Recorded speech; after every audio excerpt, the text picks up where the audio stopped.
महाविकास आघाड़ी की ओर से चुनाव कमीशन के विरोध में पहले तो छत्र न्यायालय में याचिका दायर की थी। सत्र न्यायालय में निराशा हाथ लगने के बाद महाविकास आघाड़ी के कार्यकर्ताओं ने मुंबई खंडपीठ के उच्च न्यायालय में याचिका दायर की है कि महाराष्ट्र के विधानसभा चुनावों को फिर से बैलेट पेपर पर कराया जाए। इस संदर्भ में सलिल देशमुख और अन्य कार्यकर्ताओं से की बात। आइए देखते हैं ये रिपोर्ट। आपल्याला कल्पना आहे की अरे मॅडम मत जाऊ 2024 जी विधानसभेची निवडणूक झाली आहे। या विधानसभेच्या निवडणुकीमध्ये आज 1.5 महिना जवळपास होत आला आहे। या सगळ्या पूर्ण निवडणूक प्रक्रियेमध्ये अनेक आक्षेप घेणारे विषय, अनेक न पटणारे विषय हे नागरिकांकडून वारंवार त्या ठिकाणी पुढे येऊन राहिले।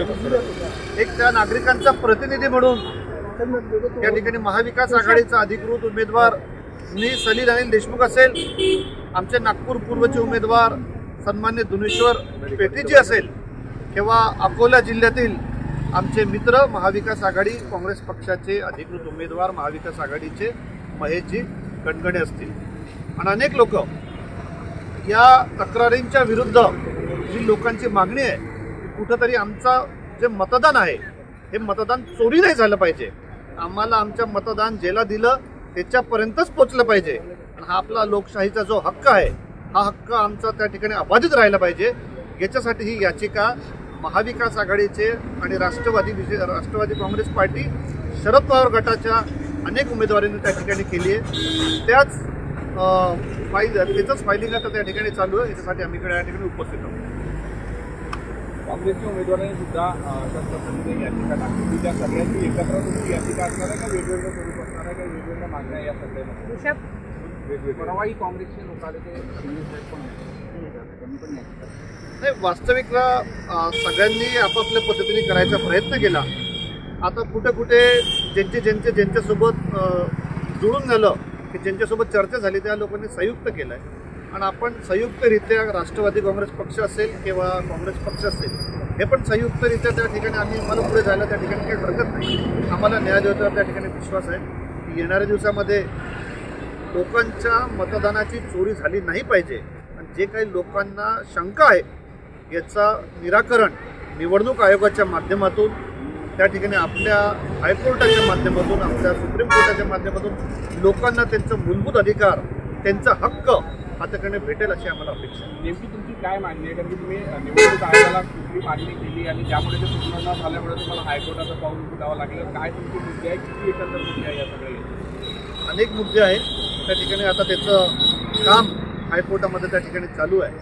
आजचा दिवस हा शेवटचा दिवस आहे, आपल्या सगळ्यांना त्या गोष्टीची कल्पना आहे आणि एकदा हे पूर्णरित्या फाईल झाल्याच्या नंतर ते पूर्ण मुद्द्याची आणि ह्या सगळ्या गोष्टीची यादी तुम्हाला त्या ठिकाणी मी प्रेस नोटद्वारे आम्ही लोक असतील, आमचे अध्यक्ष सन्मान्य धुनेश्वरजी, आमचे सहकारी मित्र सन्मान्य कणगणे साहेब, आम्ही तुम्हाला प्रसिद्धी पत्रकाच्या माध्यमातून ते देऊ। पण एक तुम्हाला सांगतो, ही जी निवडणूक झाली आहे या निवडणुकीच्या मतदानाच्या नंतर त्या ठिकाणी जनतेचे खूप मोठ्या प्रमाणात मागणी की आम्हाला हा निकाल पटलेला नाही। अनेक तक्रारी आमच्याकडे आल्या, अनेक त्याच्यापैकी अडचणी जे निर्माण झाल्या आहे पूर्ण निवडणूक प्रक्रियेमध्ये हे आमच्या पुढे आल्या। हे आमच्या पुढे आल्याच्या नंतर यांना आमचा अधिकार आहे, आमचं उत्तरदायित्व आहे ते लोकांच्यासाठी लढणं। मग ते आपण विरोधी पक्षामध्ये असेल तरी लढलं पाहिजे, आपण सत्तेमध्ये असलं तरी लोकांच्या बाजूने उभं राहिलं पाहिजे।